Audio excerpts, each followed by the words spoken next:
Welcome to రాజనీతి. Andhra Pradesh fibre net corporation ఎండీగా Praveen ఆదిత్యను నియమించడం, ప్రవీణ్ ఆదిత్య అనే ఐఏఎస్ అధికారిని నియమించారు. ఈ నియామకం మీద కూడా కొన్ని విమర్శలు వస్తున్నాయి. ఎందుకంటే ఈ ఫైబర్ నెట్ కార్పొరేషనే పెద్ద వివాదంగా మారింది. ఫైబర్ నెట్లో వైఎస్ఆర్ కాంగ్రెస్ పార్టీ హయాంలో అనర్హులైన వైసీపీ కార్యకర్తలను నియమించారని, వాళ్ళని తొలగించాలని జీవీ రెడ్డి చైర్మన్గా ఉన్నప్పుడు ఆయన ప్రెస్ మీట్ పెట్టారు. అలాగే తొలగించాలని ఆదేశాలు జారీ చేశారు. రామ్ గోపాల్ వర్మ వ్యూహం సినిమాకి అక్రమంగా డబ్బులు ఇచ్చారని, దాదాపు 2,000 కోట్ల నిధులు దుర్వినియోగం చేశారని, ఇవన్నీ ఆరోపణలు జీవీ రెడ్డి చేశారు. వాస్తవానికి ఫైబర్ నెట్ కార్పొరేషన్ దివాలా తీయించింది YSR Congress party government. So అలాంటి పరిస్థితుల్లో జీవీ రెడ్డి ఆరోపణలు చేయటం, అక్కడ ఉన్న ఐఏఎస్ అధికారి ఎండీగా ఉన్న దినేష్ కుమార్ సహకరించకపోవటం, ఈ వివాదం నేపథ్యంలో జీవీ రెడ్డి రాజీనామా చేయటం, రాజీనామా చేసిన తర్వాత వెంటనే ఆమోదించడం, అలాగే ఎండీని అన్ని పోస్టుల నుంచి కూడా తప్పించడం. అంటే ఈ దినేష్ కుమార్ ఫైబర్ నెట్ ఎండీగానే కాకుండా డ్రోన్ కార్పొరేషన్ ఎండీగా ఉన్నారు, ఆర్టీజీఎస్లో ఉన్నారు. ఈ పోస్టులన్నీ పీకేసి జీఏడీకి సరెండర్ చేశారు. అయితే ఆ స్థానంలో ఇప్పుడు ప్రవీణ్ ఆదిత్యని నియమించారు.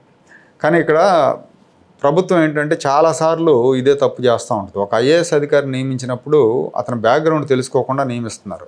ఇవాళ కేడర్ జగన్మోహన్ రెడ్డి పుణ్యం అని ప్రతి నియామకాన్ని కూడా భూతద్దంలో చూస్తుంది. జగన్ చేసిన అరాచకాలు, జగన్కి సహకరించిన అధికారులు, వీళ్ళందరినీ కూడా భూతద్దంలో చూస్తున్నారు.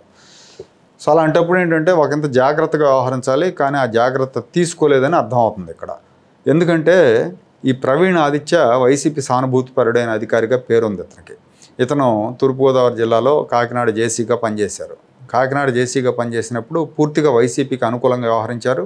మొన్నటి ఎన్నికల్లో పిఠాపురం రిటర్నింగ్ ఆఫీసర్గా ఈయన నియమించినప్పుడు జనసేన అభ్యర్థిగా పోటీ చేసిన పవన్ కళ్యాణ్ గారు అభ్యంతరం వ్యక్తం చేశారు. జనసేన పార్టీ ఫిర్యాదు మేరకు ఇతని మీద విచారణ జరిపిన ఎన్నికల కమిషన్ ఇతన్ని ఆర్ఓ పోస్ట్ నుంచి తప్పించి ఇతన్ని మ్యారిటైమ్ బోర్డు సీఈఓగా నియమించింది. ఇతను అంతకుముందు ఐటీడీఓ పీఓగా పనిచేసినప్పుడు ఆ రంపచోడవరంలో తెలుగుదేశం మాజీ ఎమ్మెల్యే వంతల రాజేశ్వరి కొంతమంది గిరిజన నాయకులతో కలిసి వెళ్ళి గిరిజనుల సమస్యల గురించి మాట్లాడటానికి వెళ్ళినప్పుడు ఇతను వాళ్ళందరినీ నేల మీద కూర్చోబెట్టి మాట్లాడాడు. ఇతనేమో కుర్చీలో కూర్చున్నాడు. అతను అందరినీ మిగతా నాయకుల్ని, మాజీ ఎమ్మెల్యేని, ఒక గిరిజన మాజీ ఎమ్మెల్యేని నేల మీద కూర్చోబెట్టి మాట్లాడాడు. అంటే ఇతనికి అసలు సంస్కారం ఉందా? ఇతని అహంకారం ఏంటి? అంటే ఐఏఎస్ అవగానే అహంకారం వస్తుందా? సో దాని మీద అప్పట్లో విమర్శలు వచ్చినాయి. అయితే పైన వైసీపీ ప్రభుత్వం ఉంది కాబట్టి ఆ రోజు ఇతనికి ఏమీ కాలేదు.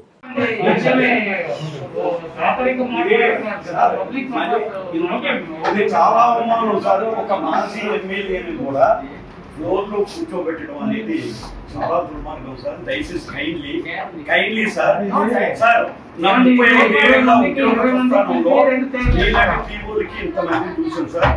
చాలా చక్కగా మీ ప్రాంతంలో వచ్చిన హరినారాయణ గారు కానీ, డికే బాలాజీ గారు కానీ, ఏడు సార్ ఇంత యంగ్స్టర్ ఎంతో మీరు సార్ ఫేస్ చాలా మంచి, మీకు నమస్కారం. ఇది చాలా తప్పు సార్.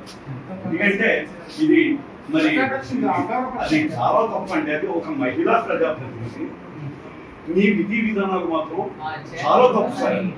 మేము తీవ్రంగా ఖండిస్తున్నాం. చాలా తప్పు అండి. ఆ తర్వాత మా ఎలక్షన్ కమిషన్ మారిటైమ్ బోర్డుకి సీఈఓగా నియమించిన తర్వాత మొన్న పవన్ కళ్యాణ్ గారు ఉప ముఖ్యమంత్రి హోదాలో కాకినాడలో రేషన్ బియ్యం అక్రమ రవాణా విషయంలో హడావుడి చేసినప్పుడు, సముద్రంలోకి వెళ్ళినప్పుడు ఆ రేషన్ బియ్యాన్ని సీజ్ చేయాలని ఆదేశించినప్పుడు కొంత రేషన్ బియ్యం విశాఖపట్నం పోర్టు నుంచి తరలించడానికి ఈ ప్రవీణ్ ఆదిత్య సహకారం ఉందన్న ఆరోపణలు కూడా వచ్చినాయి. ఇన్ని ఆరోపణలు ఉన్న అధికారిని ఇప్పుడు మళ్ళీ ఫైబర్ నెట్లో తీసుకొచ్చి పెడితే అక్కడ ఉన్న అక్రమాలను ఎంతవరకు ఇతను సరిచేయగలడు? వైసీపీతో అన్ని సన్నిహిత సంబంధాలు ఉన్న వ్యక్తి ఈ అక్రమాలను సరిచేయడు కదా. ఇతని నియామకం వెనకాల సీఎంఓలో ప్రద్యుమ్న హస్తం ఉందని చెప్పి ఆరోపణలు ఉన్నాయి. అసలు ఐఏఎస్ లాబీలన్నిటికీ కూడా ప్రద్యుమ్నే సలహాలు, సూచనలు ఇస్తున్నాడు. మన జరిగిన వివాదంలో కూడా దీని వెనకాల ప్రద్యుమ్న ఉన్నారని ఆరోపణలు ఉన్నాయి. ప్రద్యుమ్న కూడా ప్రో వైసీపీ ఆఫీసర్ అని పేరు ఉంది గతంలో ఆయనకి. అలాంటి ఆయన్ని తెచ్చి సీఎంఓలో పెట్టుకున్నారు. ఆయన ఇక్కడ సీఎంఓలోకి వచ్చిన తర్వాత వైఎస్ఆర్ కాంగ్రెస్ పార్టీ నాయకుడికి తిరుపతి దర్శనానికి సంబంధించిన లెటర్ ఇవ్వటం, అది వివాదాస్పదం కావటం అందరికీ తెలిసిందే. ఈయన భార్య లీగల్ సెల్, వైసీపీ లీగల్ సెల్లో పనిచేసిన విషయం అందరికీ తెలిసిందే. ఫోటోలు కూడా వచ్చినాయి అప్పట్లో. అయినా కూడా ఆయన కాన్ఫిడెన్స్లోకి తీసుకుంటున్నారు. ఆయన సూచనలే కన్సిడర్ చేస్తూ ఉన్నట్టు అనిపిస్తూ ఉంది. అంటే ఇప్పుడు ఈ ప్రవీణ్ ఆదిత్య నియామకం తర్వాత అదే అనిపిస్తుంది. ఇక ముందైనా అధికారుల నియామకం విషయంలో, అందులో వివాదాస్పద శాఖలు కార్పొరేషన్లలో పనిచేసే అధికారుల విషయంలో జాగ్రత్తగా ఒక కన్నేసి ఉంచాల్సిన అవసరం ఉంది. దానికి తగ్గ జాగ్రత్తలు తీసుకోకపోతే నష్టపోతారు.